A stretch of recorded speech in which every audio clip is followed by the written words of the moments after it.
Welcome to the next session of greedy algorithms. So if you recall, in the last session we were discussing about the activity selection problem. If you just recall the problem, you are given bunch of activities which you have to schedule.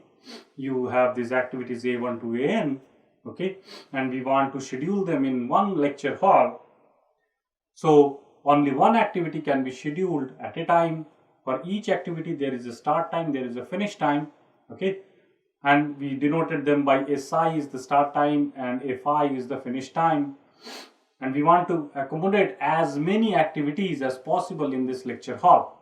Okay, so we want to schedule as many activities as possible in this lecture hall.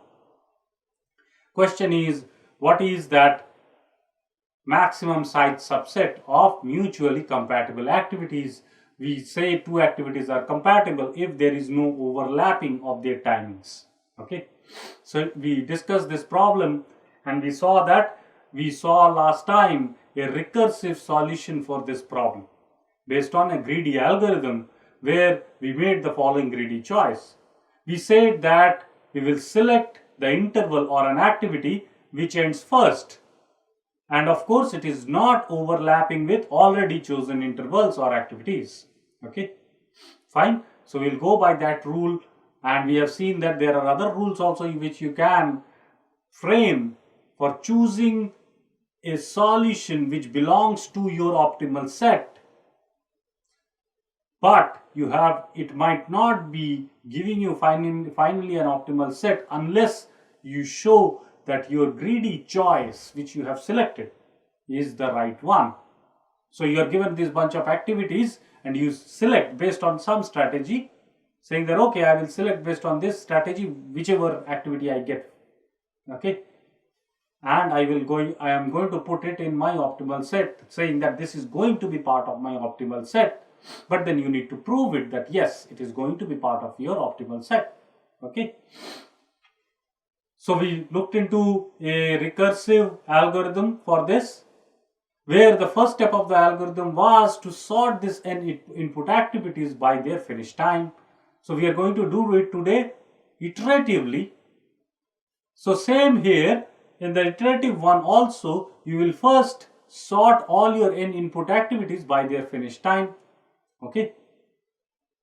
Now we will write this routine based on that sorted n input activities.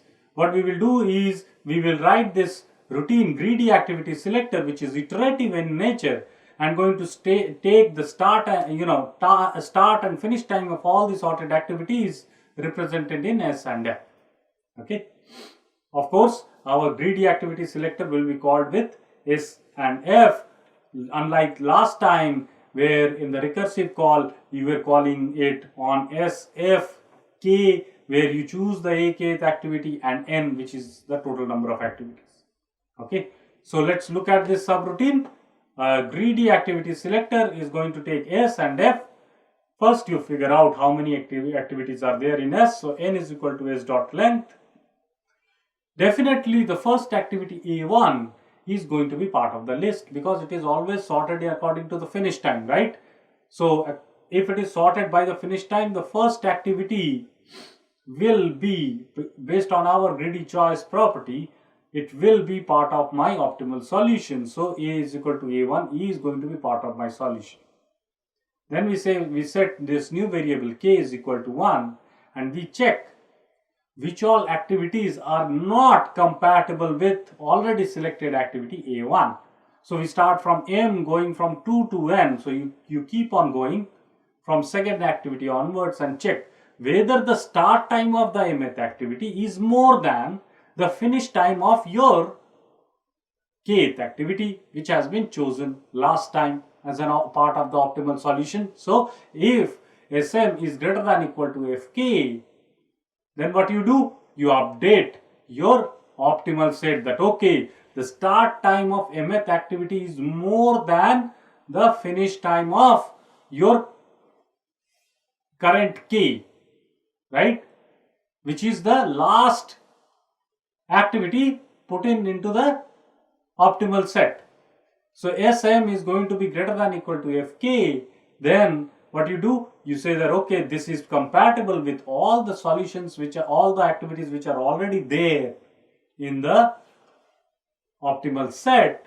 So you just put AM, this new activity AM, in A, and then you update your K to M.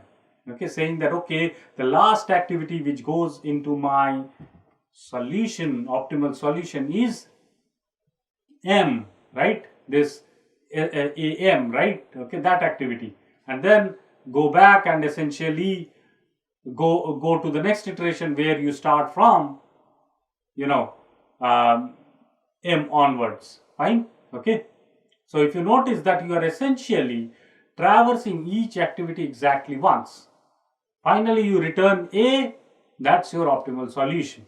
So again, this algorithm is also of theta n because you visit every activity exactly once. Okay, fine. So I hope it is clear, right? So we have described a greedy algorithm based on, first of all, we showed that it is an optimization problem. Now look at the elements which are part of this optimization problem solution. We get those elements by making a greedy choice. We don't solve too many complicated things. We simply choose certain things based on a greedy choice. Of course, whenever we are doing that, we need to prove that okay, once I make this choice, it is part of my optimal solution, some optimal solution, and I can keep on doing this on the remaining sub problem.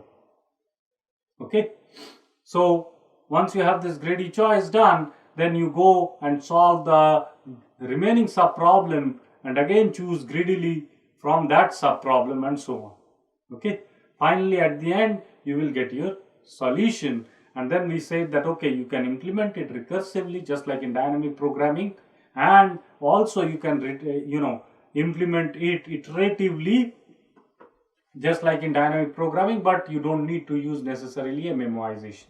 Okay, fine. So in recall, in dynamic programming, you have to use memoization to store all these intermediate results.